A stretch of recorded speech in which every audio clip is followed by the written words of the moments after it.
सम्राट चौधरी के मुख्यमंत्री बनने के बाद पहली बार भारतीय जनता पार्टी एक बड़ा चुनाव हार गई है। दोस्तों, एमएलसी का चुनाव था।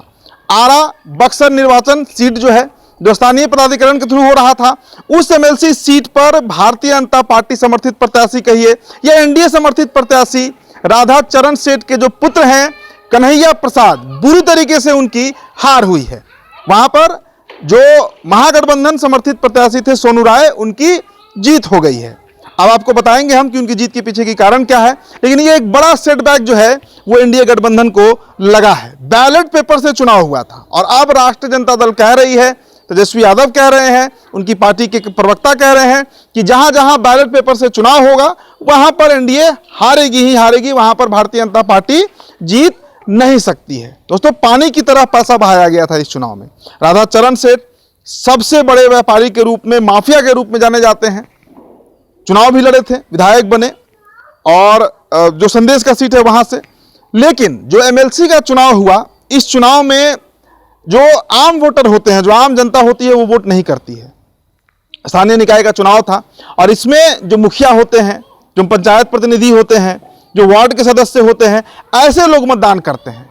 करीब 6000 के आसपास मतदान हुआ, जिसमें वैध मतदान की संख्या जो निकाली गई वो 5375 के आसपास बताई गई है। अब तक जो काउंटिंग हुआ है और परिणाम आ चुका है, रिजल्ट आ चुका है। अब इसके अलावा दोस्तों आपको बता देते हैं कि ये तो हुआ आपको वोट, मतलब जो नंबर ऑफ वोट्स कास्ट हुए। प्रथम वरीयता में भी कन्हैया प्रसाद कहीं नहीं दिखे और दूसरे वरीयता में भी वो बामुश्किल से आ पाए हैं। मतलब एक प्रचंड जीत जो है, एक बड़ी जीत जो है वो राष्ट्रीय जनता दल को मिली है।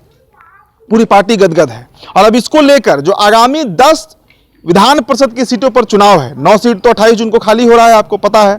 इसके अलावा जो एक सीट और खाली पड़ी हुई है, नीतीश कुमार की सीट, जो अब राज्यसभा के सदस्य बन चुके हैं। एक और सीट खाली था मंगल पांडे का, लेकिन मंगल पांडे भी सिवान से चुनाव लड़कर विधायक बन गए, तो उस सीट पर अरविंद शर्मा को एमएलसी बना दिया गया है। तो देखिए, अब सीधे तरीके से समझिए कि अब जो लड़ाई है एमएलसी को लेकर, 25 विधायकों की जरूरत है।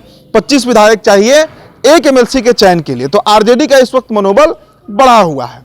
अब बताते हैं कि इस चुनाव में हार हुई क्यों। दरअसल वहां के कई लोगों से हमारी बातचीत हुई, वहां के कई पत्रकारों से हमारी बातचीत हुई।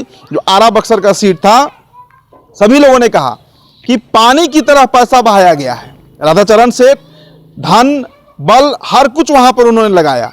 मतलब ऐसे ऐसे इस तरीके से पैसा बांटा गया कि उसके सामने जो महागठबंधन के प्रत्याशी थे वो कहीं नहीं टिकते। लेकिन जब पैसा लिया गया और वोट भी उनके खिलाफ किया गया, मतलब राधा चरण सेठ ने पैसा बांटा और उनके जो पुत्र हैं कन्हैया प्रसाद, उनके खिलाफ ही वोट किया गया। मतलब जो प्रत्याशी हैं महागठबंधन के, उनको जिताया गया है।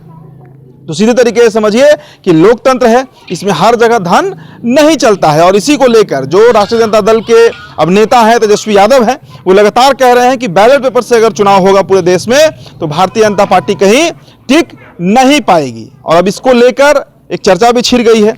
आरजेडी दफ्तर से लेकर तमाम जगहों पर, तेजस्वी यादव के आवास पर भी इसकी खुशी मनाई गई है। जनता जो है वो गदगद है, आरजेडी के कार्यकर्ता गदगद हैं।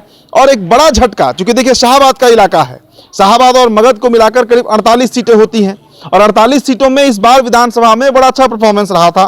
प्रभारी ऋतुराज सिन्हा बनाए गए थे, एनडीए वहां पर 39 सीटें जीत गई। लेकिन उसके बाद जो ये चुनाव हुआ, इसमें झटका लगा है। क्योंकि देखिए, मैंने क्या बताया कि इसमें मुखिया, पंचायत प्रतिनिधि, वार्ड के सदस्य, ऐसे लोग मतदान करते हैं और ये रिप्रेजेंट करते हैं, प्रतिनिधित्व करते हैं जनता का।